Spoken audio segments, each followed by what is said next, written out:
Hey everyone, welcome back. Yeah. Today we're doing a deep dive on travel and culture, Mm-hmm. all inspired by a podcast episode we listened to with John and Emily, these two world travelers. Right. I thought this was perfect for a deep dive, whether you're someone who travels a lot or just likes to hear about it, or even maybe planning a trip yourself. Mm-hmm. So many cool things to talk about. Yeah, for sure. We'll look at their different travel styles, how food is such a big part of different cultures, Mm-hmm. and even what the future of travel might look like. Exactly. So in this podcast episode, John and Emily both had so much to say They did. about travel, but they come at it from totally different angles. Yeah, that was so interesting, right? John's all about adventure, He is. especially Southeast Asia. He's really drawn to the cultures and the food there. Well, it sounds like he's looking for something Yeah. that'll push him outside his comfort zone. Totally right. Like he wants to be challenged by his travels. Yeah. But Emily, she's more about immersing herself in the culture. Right. She talked about exploring small towns in Italy and getting to know the people and the history there. Yeah. I wonder if she's looking for like a slower pace of travel, Yeah. where she can really just soak everything in. Right, maybe just be present in the moment. Exactly. Like less about checking things off a list Mm-hmm. and more about understanding what a place is really all about. Totally. Yeah. But one thing John and Emily definitely have in common is they both love trying the local food wherever they go. Right. And Emily even talked about this wine tasting she did in France. Yeah. She said it was as educational as it was delicious. Oh, that's cool. Yeah. That's a perfect example of how food can really be a window into understanding Yes. a culture, like Right. their history and their values. Absolutely. Like how they were comparing the dining etiquette in Japan versus Italy. Oh, yeah. Like in Japan, it's all about being quiet and respectful, Mm-hmm. while in Italy, meals are loud and full of passion. Yeah, it's so different. It's like a performance almost. Right, and it makes you realize how even something simple like eating Totally. can show you so much about how people interact in different cultures. For sure. Have you ever had a food experience like that? Oh, yeah, definitely. Where you tried a new dish or saw a dining custom? I remember when I was in India, Yeah. I was in a small village, Okay. and eating with your hands was the norm. Wow. And it wasn't just like a custom. Mm-hmm. It was seen as like a way to connect more deeply with your food. Interesting. Yeah, and the people you were eating with. Mm-hmm. It really made me think about Yeah. how much our own cultures Yeah. shape how we do even the most basic things. It's amazing, isn't it? It is. Food's not just about eating, it's a whole cultural experience. Right. It's like a form of communication even. Exactly. Yeah. So cool. Yeah, definitely. John and Emily had some really interesting points about cultural norms too. Oh, yeah, like what?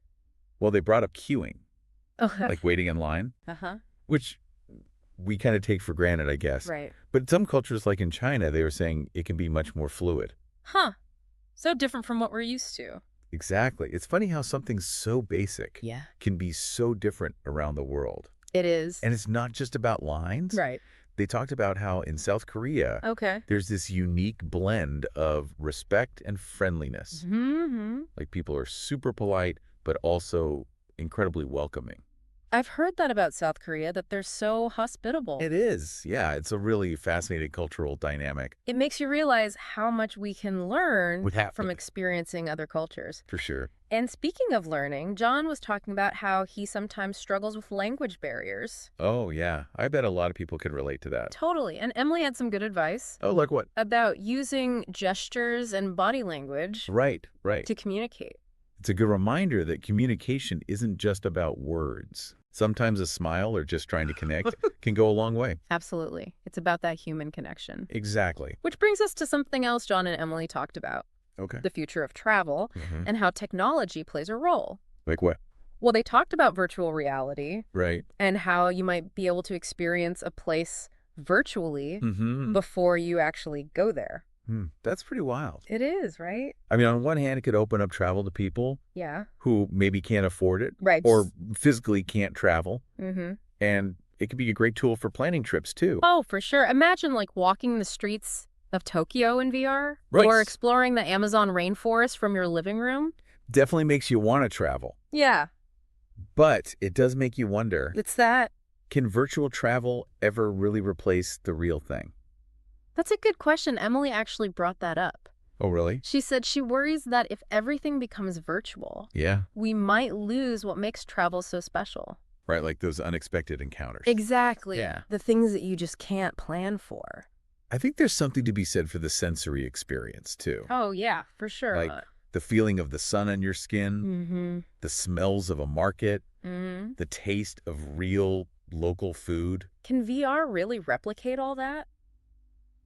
I don't know. It's like trying to explain what chocolate tastes like Right. to someone who's never had it. Exactly. You can describe it, but they won't truly understand. Yeah, there's something about being in a new place Totally. that I don't think technology can capture yet, Absolutely. at least for now. Yeah, maybe someday. Maybe? But even without all the technology stuff, Yeah. travel can be tough. Oh, yeah, definitely.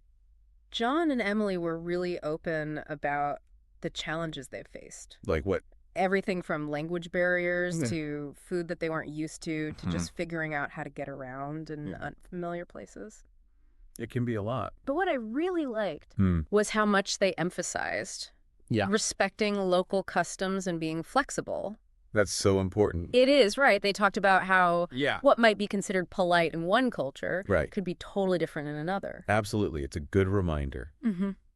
to be open-minded. And to embrace the differences. Yeah, instead of expecting everything to be like it is back home. Exactly. Yeah. Yeah, it's like that saying, when in Rome. Right.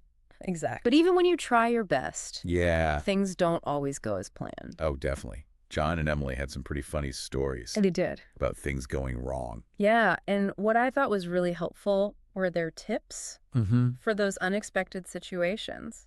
Like what? Well, they talked about being flexible, Right. going with the flow, Mm-hmm. not being afraid to ask for help. That makes sense. It does, right?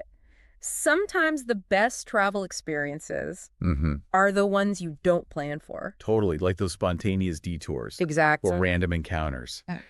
Right. And as I said, locals are usually the best source of information. Oh, for sure. They know their own cultures best. Absolutely. And getting out of your comfort zone Yeah. and talking to people from different cultures. Mm-hmm. That's where the real magic happens. That's a great takeaway. Travel's not just about seeing the sights. No, it's not. It's about connecting with people Yeah. and broadening your perspective. Exactly. And it brings us back to that question that John and Emily asked Oh, yeah. about the future of travel. Mm-hmm.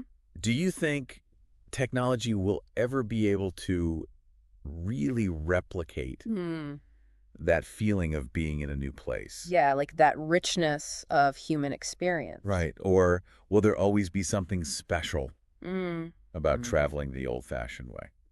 That's such a fascinating question. It is. It really makes you think about Yeah. what makes travel so meaningful. Mm-hmm. Is it just the things you see and the food you try? Right. Or is it something more, Something deeper. yeah, something Wow. that technology can't really capture? Maybe it's those unexpected connections we make. Yeah. The challenges we overcome. The moments that push us out of our comfort zones. And change us. Exactly. In ways we never saw coming. I think it's probably a combination of everything. Yeah. But whether you're someone who embraces technology Mm-hmm. or prefers to travel offline, The most important thing is to be open-minded, right. to respect other cultures, Yeah. and to never stop learning. I think that's a great note to end on. It is. The world is such an amazing place, It really is. full of different cultures and experiences. Just waiting to be discovered. So whether you're planning your next big trip or just want to learn more about the world around you. Keep exploring, Yeah. keep connecting, Mm-hmm. and keep embracing those cultural differences. Safe travels, everyone. Yeah.